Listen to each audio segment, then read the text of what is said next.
Good morning, everyone. This is Toyin, your Siri. I hope you can hear me. I am super excited to be here again. This is my second LinkedIn, YouTube, Facebook Live. If you're out there, do say hello. And how is your week going? Again, this is Toyin, your Siri, the CEO of Nazaru LLC, and I'm super excited to be with you again. Okay, Tama, good morning. I see you. Okay, I see you're tagging your friends. Yes, please do that. If there's anybody that you think needs to be a part of this conversation, do tag them, forward it to them, link them, share. Let's share broadly. Good morning. So it's so nice to see you all. I tell you, it's been incredible just getting used to this new setup and seeing the interest and the questions that was generated last week. So for this week, we want to talk about the power of trade facilitation and market access development. One thing I'm also trying to do with this format is to kind of streamline it. So what I'm trying to do now is I'll spend the first 10 to 15 minutes sharing what's on my mind. And then I know there's a lot of questions on your mind. So I'll give the remaining time to you all to ask your questions. And then I'll respond to as many as I can live. And the rest that I'm not able to get to, I will be able to respond directly to them, just like I did last week. So I'm trying to create, I know this is so new, but I'm trying to make this a structured engagement. So glad to see you again this week. So just a recap of last week. Last week, we talked about investment and trade opportunities in Africa. I talked, just broadly talking about our theme for the 2020 Trade with Africa Business Summit, which is more around investments in agriculture value chain, retail, manufacturing, and infrastructure development. So we mentioned that last week. Last week, I was also able to share 3 stories with you. I hope you can remember those stories. If you can remember, drop a comment and say, yes, I remember. I remember the stories about Westrock Coffee. When it comes to the work in Rwanda, we talked about the former CEO of Tyson Foods and what they've done with chicken business. We also talked about catfish as a trade opportunity between the states of Arkansas and Nigeria. Those were things we talked about in terms of real agricultural opportunities. One of the things I think that sets my work apart is there's a lot of conversations around Africa, rightly so. But for me, one thing I bring to the conversation is business in terms of let's make this real. Let's bring this down from the cloud in terms of saying, oh, trade, investment. Yes, what does it mean to you? What does it mean to me? What does it mean to business, the business community? What does it mean to the investment community? What does it mean globally? That's one thing that I try to focus on to say, yes, we can keep talking and we should keep engaging in terms of conversation. But at some point, we need to take all those lessons and we need to start applying it in real terms. So that's really what we do at Nazaru to say, what's the application, right? Who is doing what?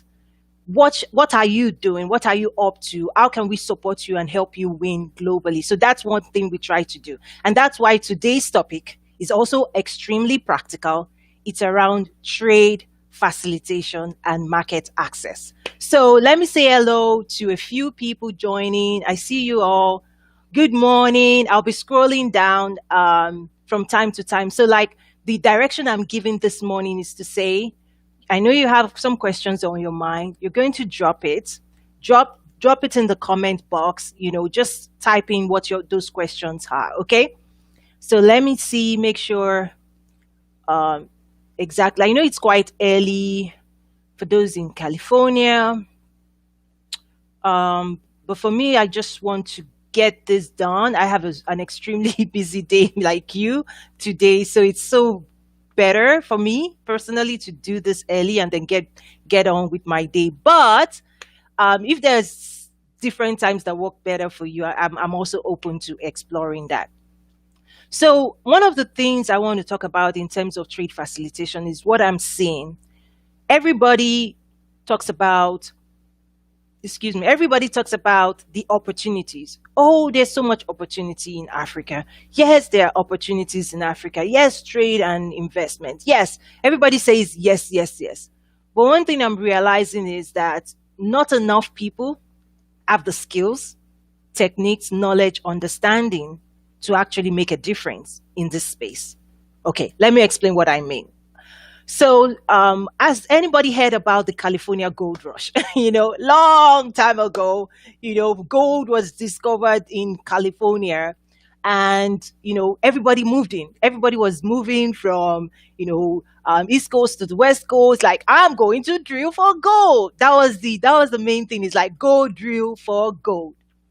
Well, people moved in, but the reality is just knowing there's gold in California is one thing. Knowing where the gold is another thing. Having the right instruments, the pickaxes, the shovel, right, to do the drilling, to do the panning for gold is another thing. Knowing how to mine it is another thing. Knowing how to sell it and make money for your family is another thing. And that's the analogy I'm giving with Africa. Knowing that there are opportunities in Africa is one thing. Having the skills, talents, techniques, resources, network to actually engage in trade and investment with Africa is something else. Being able to market yourself in terms of your skills, your talent, your resources, your industry is another thing, right? Even if you're in a country, there are 55 countries, being able to capture the attention of investors is another process entirely. So when you think of an investor saying, should I go to Nigeria or South Africa or Ghana or Rwanda? They have so much options, right? They have so much options. So if you're working for a government, you have to work harder to attract investments because guess what? Your neighboring country is also working, right? Botswana, right? Namibia, right? They're working extremely hard to attract trade and investment for their country. So one of the things that becomes extremely important is making sure that are you investing to grow your skills and talents in order to be able to participate in trade and investment with Africa. That's what I'm finding out, that we have to build not like I would say, let's begin with a small army of people that actually have the right skills to present why Africa, to engage with the right investors or buyers or sellers, to actually capture trade opportunities. And that's one thing that we're finding out that, I'm actually finding out that I have to spend more time teaching. I have to spend more time engaging. I have to kind of replicate myself, and that's one of the things. Last week I started getting the feel out there and talking to a few people, and several of you have already showed interest. The new launch of our masterclass, the Trade Facilitation Masterclass. So that's something I'll talk about more. But yeah, that's what's driving the Trade Facilitation Masterclass. It's us realizing that it's not enough to be close to the conversation. It's not enough to say yes, there's trade opportunities. It's not enough to say yes. It's not enough to know there are investment opportunities. The question I have with you is, what are you doing about it? Do you have the right skills? Are you preparing to be a part of that gold rush? So that's my question for today. Good morning again. Yes, yes, yes. Good discussion. Thank you so much. I appreciate that.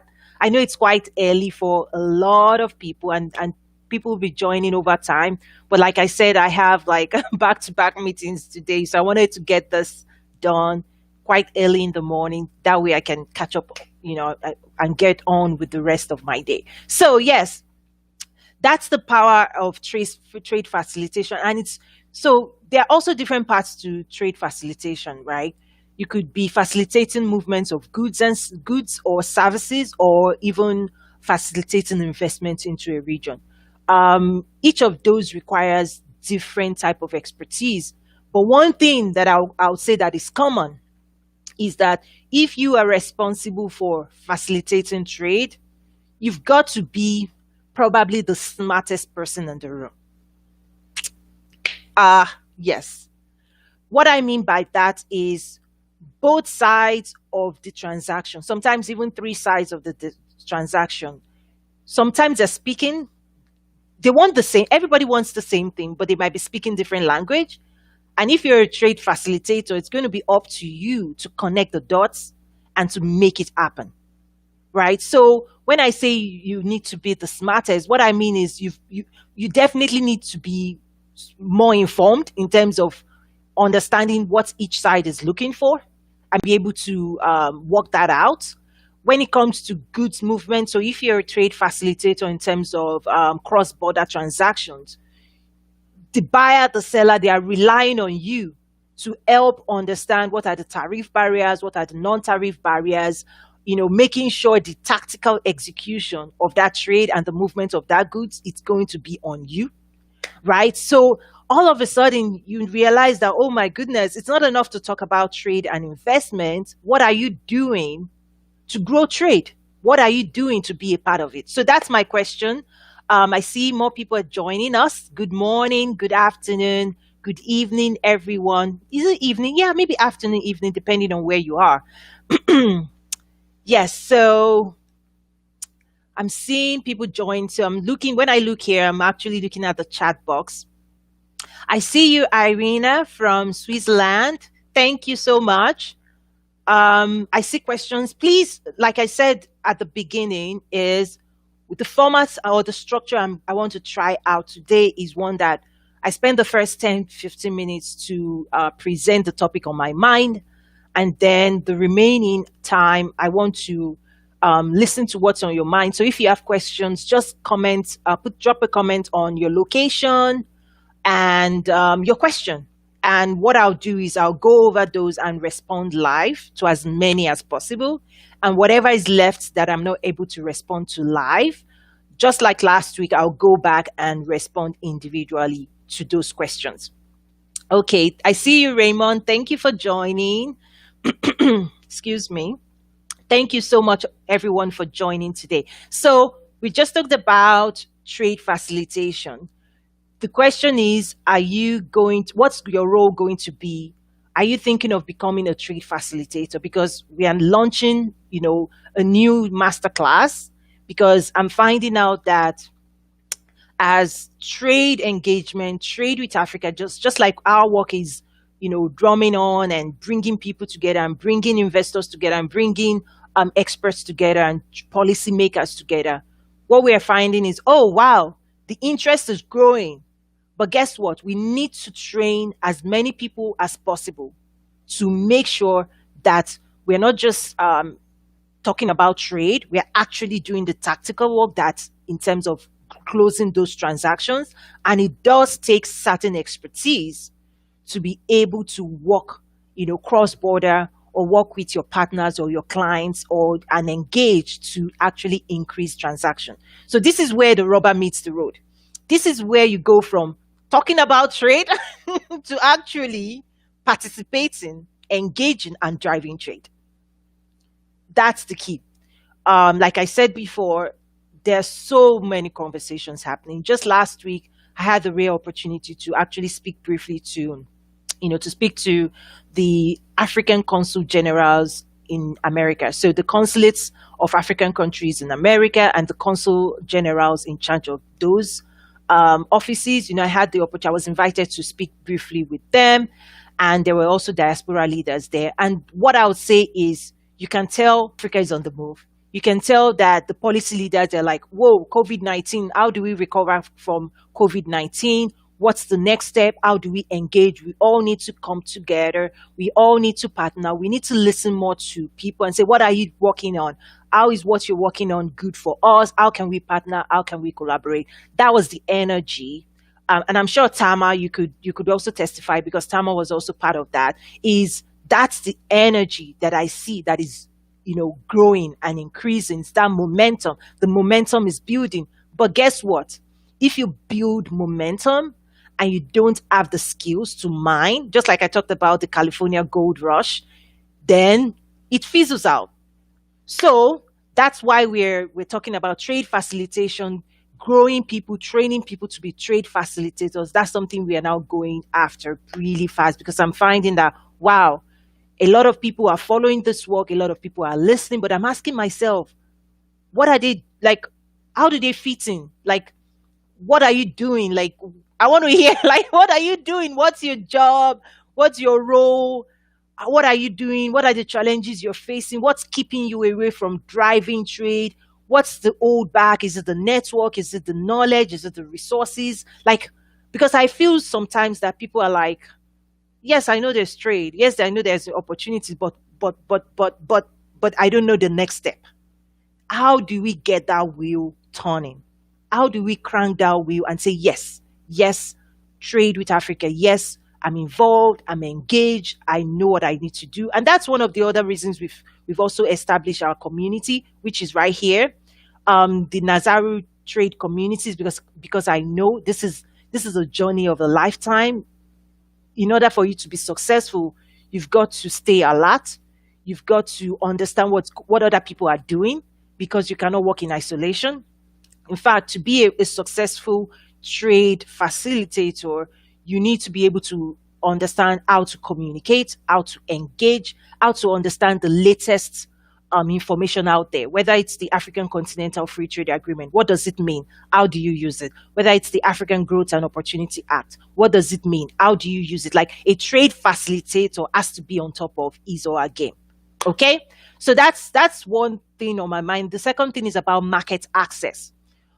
Well, a lot of people want to get into the global market, but one thing I try to tell them is, you have the local market where you are today, you have the regional market cross-border, you then have the global market. The rules of each of those markets is different. So it's so important that you learn those rules, right? Just coming into the global market and say, hey, I'm toying, I'm Mesiri, I'm here, I want to engage, I want to export, I want to buy. Before you do that, make sure that you understand where you're stepping into and the expectations of you. So, for example, global buyers have expectations that you need to understand, right? They have options, they can buy from anywhere in the world, but they have certain rules that you have to follow. There are tariffs, non-tariffs rules that you have to understand as well. And those are the information we're now bringing to say, this is what it takes to win. This is what it takes for you to win globally. Okay, so those are the two things on my mind. Like I said, the structure I'm trying to put in place is for me to spend a few minutes, 10 to 15 minutes, to talk about what's on my mind, and then get to what's on your mind. That's the fun part. Is so I'll be going down. If you have questions again, please drop it. I'll scroll down. I'll look at your questions. I'll respond to as many. I want to respond to as many as possible live as well. Okay. Good. Let me see let me scroll up and then go down slowly. Greetings. Yes, I see. Okay. John was asking, is this a regular program where we can schedule ourselves to follow? Yes, yes, yes. So I've listened to you all, and I know it's going to take some extra effort on my side, but I think it's just so worth it, given the need and the demand I'm hearing from everyone. So yes, what I've decided to do is every Tuesday morning, I'm on Central Time, so between 9 and 9:30, because it's quite early for people on the West Coast. So people in California, it's like 7 a.m. So I'm seeing if I can push it maybe to 10 a.m. So that's in terms of the specific time is what I'm working on, but I've nailed down a date. Every Tuesday, okay? Every Tuesday I'm going to be here. Every Tuesday morning, Central Time. I'm trying to lock down the exact time that works for, those on Central Time, those on Easter Time, those on Pacific Time. And I know we have a lot of followers in Africa, and I'm looking at Nigeria, Nairobi, Kenya, South Africa, Egypt. I see we have a lot of following from that region. So I'm trying to capture there's no perfect time, but a good time that kind of crosses with Eastern Time, Central Time, Pacific Time, and UK and the rest of the world. So I'm thinking between 9 a.m. Central Time and 10 a.m. Central Time. That's what I'm thinking right now. This is the second live that I'm doing on the LinkedIn platform. So we're so new. So so bear with me. Putting some structure behind it. But the easy, simple answer is yes, every Tuesday morning Central Time. But I'm trying to lock down the perfect time because right now I think it's so early for some people. But Tuesdays, okay, I'll be here. And the topic would vary, but the structure would be the same. So the structure would be I'll have a topic. I'll spend the first 10 to 15 minutes to talk about my topic in terms of what's on my mind, and then I'll leave the remaining hour to you to hear what's on your mind and respond to questions. So thank you, John, for that.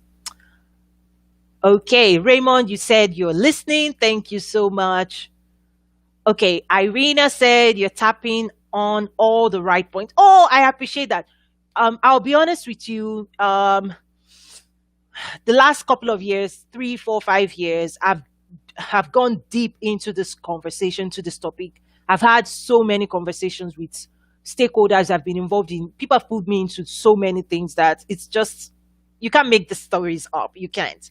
But what I am finding is also trying to understand, okay, what do I do with all of this knowledge, this network, those resources? Surely it's not just for me. Because when it comes to what am I doing? Well, guess what? We have a brand of products that we're pushing into the marketplace, that we're owning the entire value chain. When it comes to skincare, we're doing all of that for ourselves. But what I'm also saying is the knowledge and information and resources that allows us to be successful in the work that we do. What I'm realizing is that I need to make that available to you. I need to share more. I need to connect more. I need to provide more of that. And a lot of times I've stepped out of my comfort zone because a lot of times, I mean, if you asked me 2 years ago, would I be doing this, or would I be teaching master classes? Would I be training? Would I be delivering courses on AGOA, like African Growth and Opportunity Act, or would I need to teach? To be honest with you, my answer would have been no. Here's why. I came from the industry where trade is the given. It's known. Global transactions are happening every day as we speak. China, Latin America, India, like US movement of goods and services are happening at scale. That's the world I came from. So I came blasting from that world and I said, trade with Africa. And guess what? I was like, oh, the stakeholders are not talking. They're busy in Washington, D.C. having political conversations. Oh, they're not talking to the business. The business communities, they're not talking. No wonder we're not having the numbers. Guess what? US only does 2%. 2% of its global trade with the entire African, like the sub-Saharan Africa. 2%. Africa represents a quarter of the number of countries in the world, right? Just think about that. There are just over 200 countries all over the world. Africa has 55 countries. Just 2%. It's not funny, guys. Just 2% of US trade is done with sub-Saharan Africa. And the 2% is mainly oil and resources, like natural resources. Look at the data. The data speaks for themselves. And then I started asking, why? Why? Why? Why? And asking the question why, which is something I encourage you to ask. Always ask why. Why is it this way? Why is the flow of transaction? Follow the money.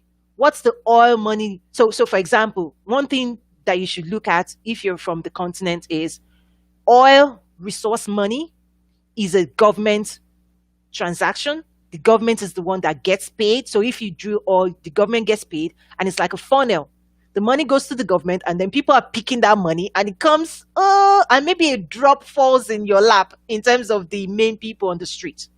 That's the flow. That's the supply chain of oil and natural resources, whether gold, diamond. Those are deals. I don't want to say what's on my mind, but those are deals made behind closed doors that you're not part of. But guess what? In the world of real trade, non-oil, exports, that money trail, it actually takes the business community. The business community is the one capturing the opportunity. And then the only way the government touches it is if they tax you. That's the reverse. So when you think about China, If you're buying from China today, you're engaging directly with a business person. If you want to produce, buy anything, you're not talking to a political person. You don't even know the governor. You don't need to know the governor, whatever that political actor is, you don't know. And you don't need to know. You engage directly with the business, you pay the business, and they provide you services, and you go along your way. The business there then gets taxed by their government. That's what we're talking about in terms of the real world of trade, not the deals that always has to be government this, government that. No, the future of Africa doesn't lie primarily with government transactions. I'm not saying it doesn't exist. Great. If that's a space you're playing, great. We engage with them, we talk to them, we partner with them. Like I said, last week, I had the opportunity to talk to the consul general. So I engage the ministers, the ministries of trade, and all that. But I'm saying trade with Africa requires B2B engagement. The business community engaging, global business community engaging with the global, with the African business community, and then the role of the political policymakers changes. They become, should I say, onlookers and facilitators of trade, in the sense of creating enabling policies that ensures those transactions happen and the investments are protected, right? So enabling environment that fosters trade. That's their role. That should be their role. They shouldn't be derailers of trade. So anyway, I know it's not funny, guys. It's not funny, but those are the things we've seen. So I'll keep going down. So yeah, thank you for that observation. Um, Jennifer from Togo, hi. Okay, Thomas asks, what's included in the master class? How much is the class? Good question. The second question is something question mark. I'm really, I'm trying to make myself accessible, but I also recognize that the people who follow our work and the people we are trying to grow and invest in, there are different stages on and different engagement. So for me, I have to strike a balance in terms of I want to the number one thing is I want to deliver the knowledge. Now I'm trying to assess where are you, what where are you on your journey?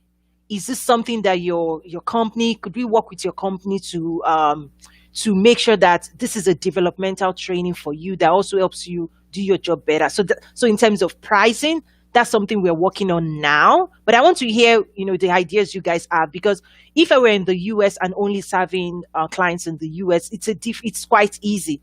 But when you open up things to a global audience, you have to it's a delicate topic. So that's something I'm trying to work on. But so your first question in terms of what is included, it's helping you understand what trade facilitation is, what's your role, what space do you want to play in terms of goods, services, investments, making sure we help you understand what it takes to be successful in each of those spaces, how to find clients, how to find customers, even then making sure we help you know that when you've connected with your potential clients, how do you communicate and engage so that you can maintain that relationship? A lot of the times, what I see people do is they do eat and run. Boom, boom, boom.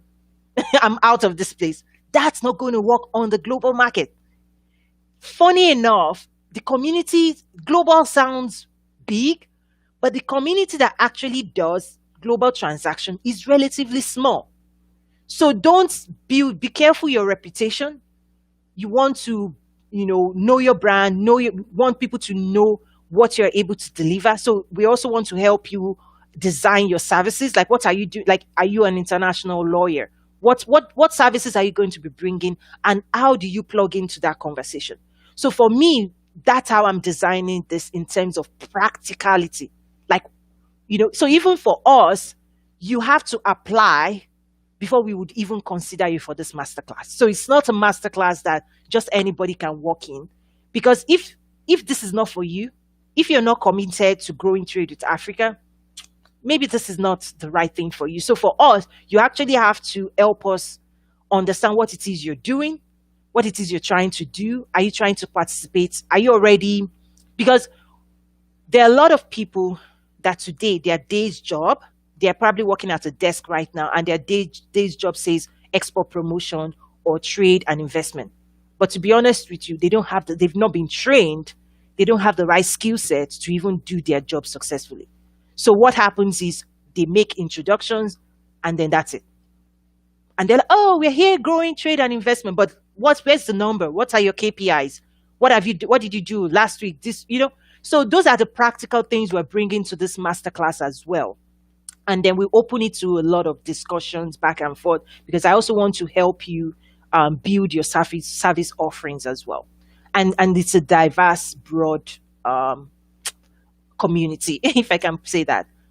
Okay. Okay, good. I'm going down now. Trade facilitate. So Jennifer said African trade facilitators, negotiators, consultants, deal breakers. What is the difference?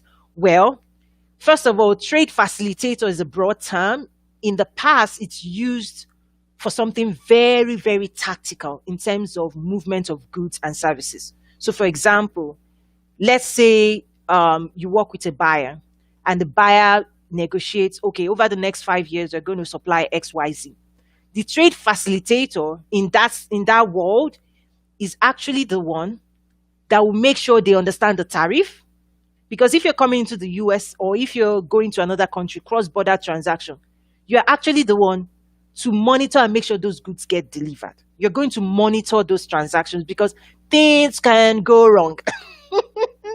It's not enough to just say, I want to buy this. And then you think, oh, you wake up the next day and then the goods are here. No, I'll give you an example, right?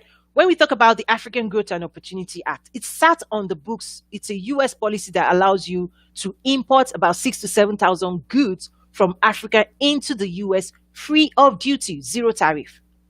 It's been on the books, meaning it's been available for 20 years. It was established by President Clinton, extended by President Bush, expanded by President Obama till 2025. But when you look at the numbers, it's nothing, it's not moving. And I know why. When I used this in 2018 in Chicago, I'm going to mention names here. I try not to make this public, but guess what? Homeland Security here, in clearing my goods, and I said AGOA, they have never heard about AGOA before. I'm like, oh, it took them 2 weeks working with the biggest agents here to say, AGOA, it has been on the books for 20 years and it's your job to clear goods and you've never heard about it. And in Washington, D.C., people are talking about AGOA, the politicians, the president, the ministers, the ministries. They've been like, AGOA, AGOA. And every year they're having AGOA forum. Last year it was Cote d'Ivoire. Oh, yes, AGOA. And the people in the Senate and the people in the House of Representatives, AGOA, yes, we gave Africa AGOA. But guess what? The frontline staff at the border patrol, you're telling them you want to use AGOA and they're saying no. I'm like, what? No, in fact, you're so lucky this is my job. Because at that time, I had just moved from a different state. I'm like, Chicago, really? I even went to the African stores and I asked them, how do you import your stuff here? Do you use AGOA? They're like, I'm like, OMG. So it's not enough. I tell you, it's not enough to talk about African Growth and Opportunity Act. Or it's not enough to say African free trade agreement and politicians sign it and they clap. Woo, yes, yeah, free trade. It's not enough. The list you talked about, facilitators, negotiators, consultants, these are the people that would actually read the fine print, find the buyer, find the seller, bring them together and make it work. There are different skills it takes to actually make it work. And I'm saying, we don't have enough of this group of people. And there are differences. Like if you're a negotiator, you could be a tactical, you're acting on behalf of a buyer or a seller and you're negotiating. That's it. But the trade facilitator role, I think, sits at the very top. Because if you take on that role, you may have to be the one to go look for a buyer. You're the one that goes to look for the seller. You bring them together, you help them close the deal, and you monitor that transaction. Because sometimes you could make an introduction. I remember several years ago, I made an introduction with the biggest alternative. I'm not going to mention names because there are some things I don't mention names on some things, but I mention some names in certain areas where the biggest alternative home manufacturer in the US. I connected them with a bank that is also financing home building, home development on the continent. I made that was several years ago. I made the introduction, brought them together, got them on the phone. They were like, "Yeah, I like you. We like you. What you're having helps us. And then I stepped away. I was like, "Oh, I've made the conversation. I've made the introduction. You guys should be good now. You don't need me anymore. Bye." Guess what? Few weeks later, that conversation fell into the crack. Guess what? You know why? Trust. There was no trust. The one on the African side said to him, "Who is this person you introduced to us? He wants us to bear all the risks of this business deal, and they don't want to bear any risk. We're not doing we don't need this." I'm like, I went to the I went to the African side. I was like, to the American side, I was like, "What did you do?" They were like, "Oh, we're bringing this. Since they have the networks with the government, let them go and do all the work. We will just bring our goods." I'm like, "Oh my goodness." So, lessons learned. When you bring those parties together, set the expectation and don't abandon that relationship. Like, I've seen it happen because each side, sometimes they're so rigid and they're saying, "I want this. If you don't give me this, then no deal." And this side is like, "I want this. If you cannot work with me this way, no deal." So how do you create win-win? So that's one thing those masterclass will help you start seeing that, you know, win, win, win is the game in terms of driving trade. It's not I win, you lose. Let's find somebody we can take. I mean, those things don't work.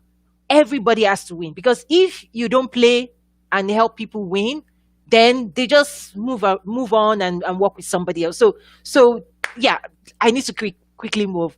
Okay, inbox towing. Okay, please, yeah, inbox. If you have specific targeted question, please email as well.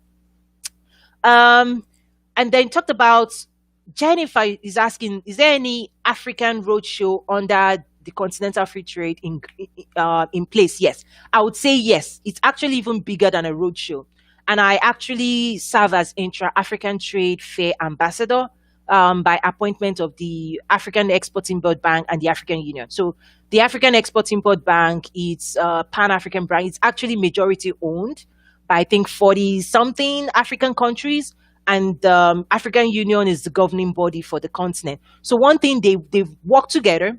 They created the Intra-African Trade Fair, IATF, and every 2 years they bring all the biggest players across the continent, and then anybody that wants to participate in intra-African trade, they bring them together. The first one we had was in Egypt, December of 2018. The next one was supposed to be September of this year, but COVID-19. So it's now being shifted to Rwanda next year, 2021. So that's for me is probably the biggest engagement on the continent because the last one they closed like I think 40 something billion dollars in deals because the bank is an investment, it's a trade financing bank. That's what they do. They do it across the continent. So and the last event 2018, there were actually over 1,000 exhibitors. I tried to do like a video of my experience. There was music, there was hats. That I had a blast. So for me, while on the US side, we're growing the Trade with Africa Business Summit platform to bring conversations here. I also am happy to partner to serve as ambassador for another big event on the continent because again, global trade, don't try to do everything. Find partners, find connections, just connect with people. So yes, that's something I would tell you to check out, Intra-African Trade Fair. It's big, it's massive, it's the biggest thing that I've seen out there, and I'm happy to be partnered and serve with the organizers. Actually, the bank that organizes that, they were a sponsor of my event in the US. So they actually flew to the US last year for my event, and we also made some connections with them. For example, it was at my event that the US Export-Import Bank, Exim Bank, met the African Export-Import Bank. We made the connection and they were like listening to each other's presentation. They were like, "Oh, that's what we do in Afro-Exim Bank." And Exim Bank US was like, "Oh, how come we've never heard about you before?" So that connection then led to the president of Afro-Exim Bank traveling to Washington D.C. to meet the head of the U.S. Export Import Bank, and I believe they're talking about what financial trade instruments could we both put together, since we want the same thing. U.S. Exim wants to export to Africa, African wants to work with the U.S. What can they come together? So that's just example of some of the times when we create our platform and we bring people together. You never know who you're going to connect with, right? The connections we've made for different people, but that's not the purpose of today. So let me keep going down. I'm also doing a time check because I actually have a call at the end of the hour. Hello from Nigeria. Hello. Zingisha, thank you again. I remember you from last week. Thank you for coming today from South Johannesburg, South Africa. Hello. You need to go watch some of the videos, like the Trade Commissioner for South Africa, some of the videos that I posted about, trade and investment opportunities in South Africa. John, you said no more Facebook on Saturdays. We are moving everything to Tuesday. One of the things I'm also thinking about doing down the line, there's so much more to me than just business, right? So I would eventually like to do two of this, one for strictly work, and the next one, maybe I'm thinking Inspiration Fridays, more along life, inspiration, like how you doing, kind of. And then I have other things that I care about. And one thing I do is if I'm passionate enough about something, I'll create a small space to build that. So the Saturday Facebook one is being collapsed into this every Tuesday. And then I'm still thinking about starting another one that is strictly along the side of life inspiration, job opportunities, just things that are more chill. Okay. Thank you, John. Thank you, Stephen. Good job. I'm trying. um, Okay, I see Gerald. You said if you stay in your comfort zone, you never learn towing. That's so true. And even for me, I'm committed to impact. I'm committed to service. I'm committed to offering myself. If I'm not committed to that, trust me, there's a boatload of things that I need to be doing without doing this. But once that commitment helps me to listen. So that's one thing that I think I do well, is to listen, because if you're trying to serve people, you want to listen to their pain points. Like, I don't just want to work in a vacuum. And listening to you and engaging with you is what led us to create our trade community, because a lot of people want to talk to me directly, and my calendar is usually like crazy. I cannot talk to everybody. So by bringing everybody into a community, we can all talk together. We can all engage. Like last night, I had some time, so I went in, chatted, engaged with people, answered their questions. So that's something I can do if we are all in one community together. But people that want to get on my calendar, it's getting quite hard to manage my work. In fact, Sunday, the entire of Sunday was like, I need to organize my life. That was what I was doing on Sunday. I was like, Toy, I downloaded so many productivity apps on my phone.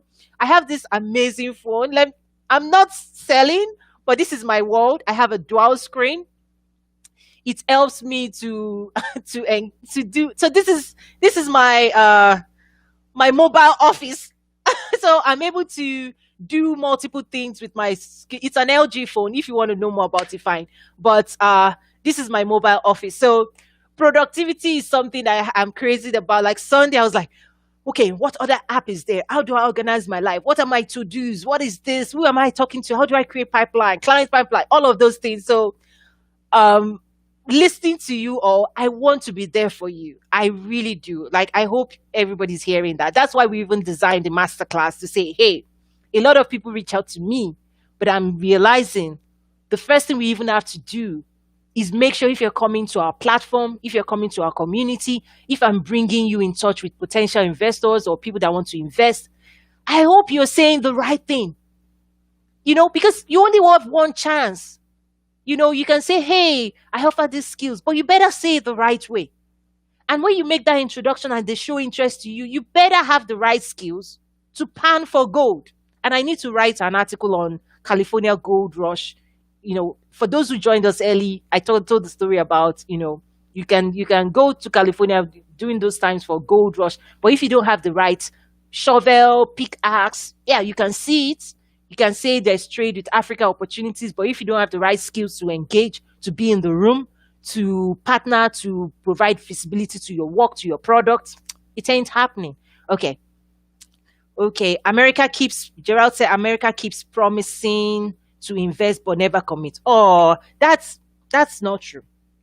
I subscribe to Prosper Africa. You need to go follow Prosper Africa. They've listed out transaction. So here's the thing. You may transactions as we speak are happening behind closed door. Just because you don't know about it doesn't mean it's not happening. That's the mic drop.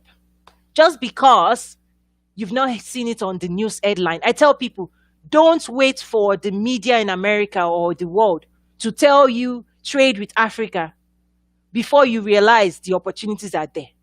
Please don't. The media for so long have portrayed Africa as this. So it's harder for them to change their song right now.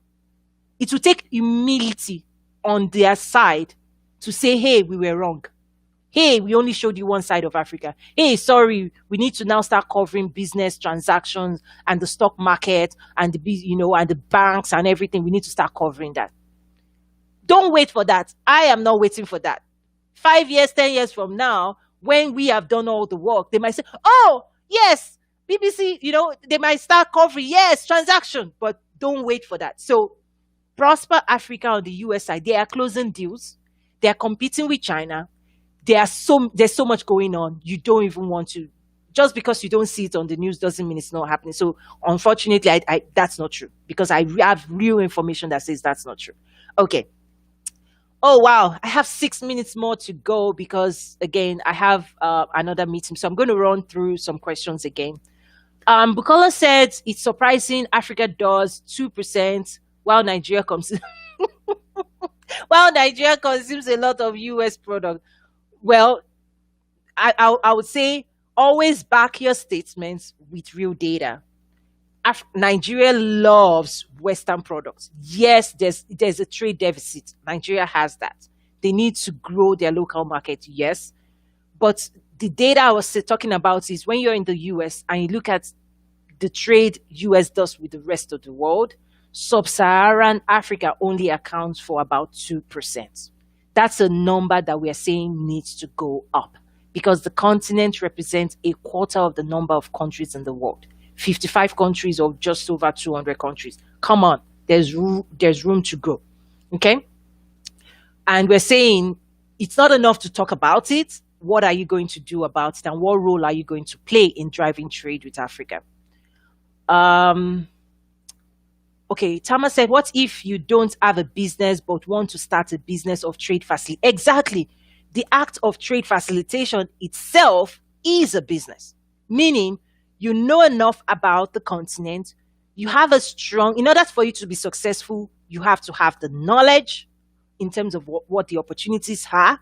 You have to have built a strong network that is built on trust, meaning if you look at your phone, okay, and a client comes to you and they're considering this region, and you need to move on their behalf, do you have somebody on your phone that you can quickly call and say, hey, can you make this happen for us? That's why I created the Trade with Africa Business Summit.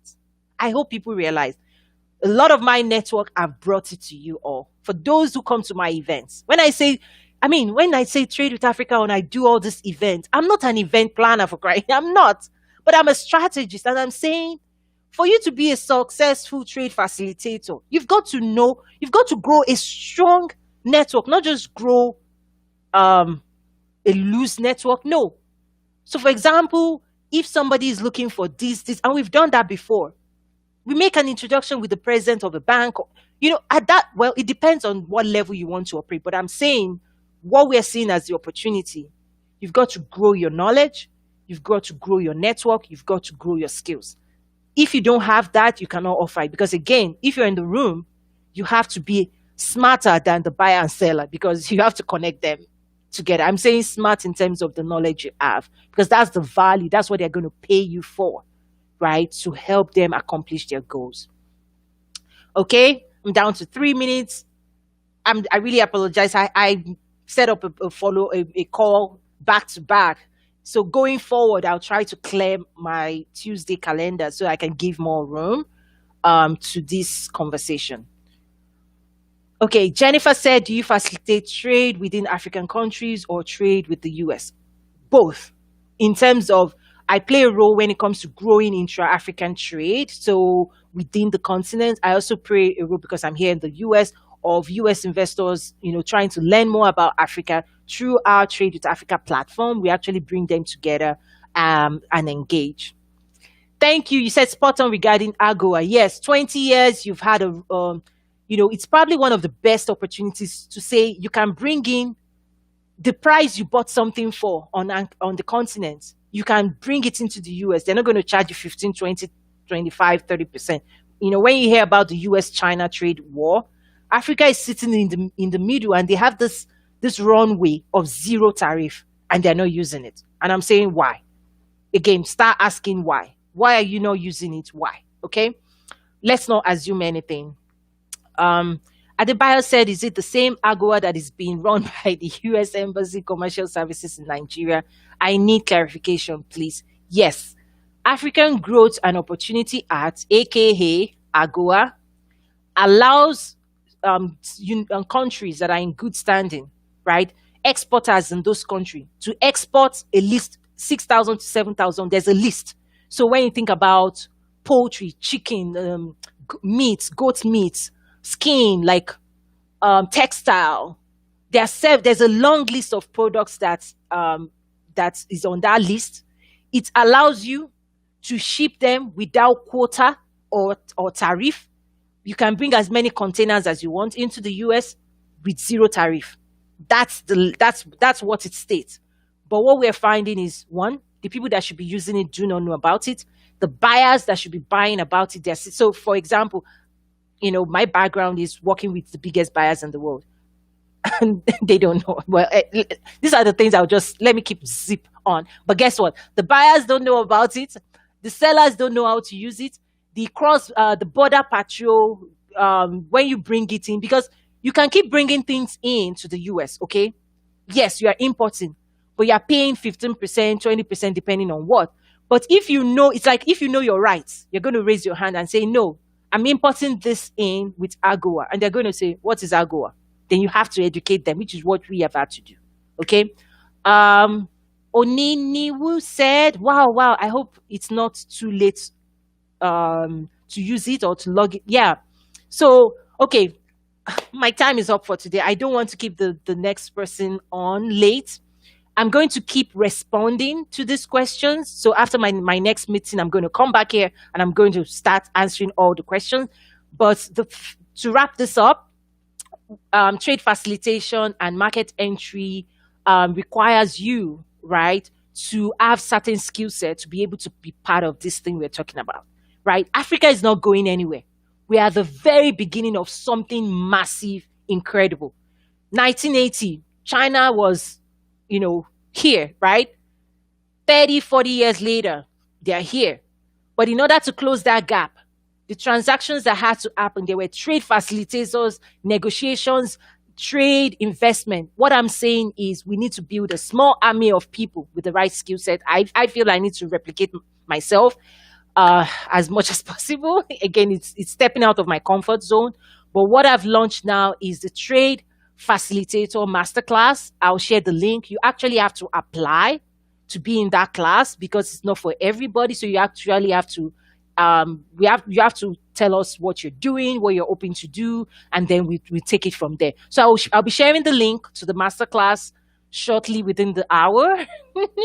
Bear with me. I'm trying to organize myself, organize my life, but I'm super excited to be here. I'll keep responding online.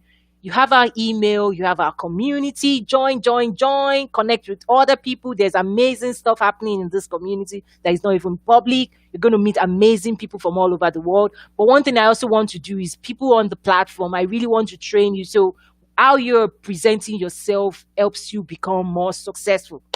Thank you everyone for today. Again, every Tuesday about the same time, I'll be here, and don't forget, DM me, email me if you have any questions. I'm here. I'm committed to you. Every day I'm listening, every day I'm trying to be of value to my community. Thank you, much love, and have a blessed,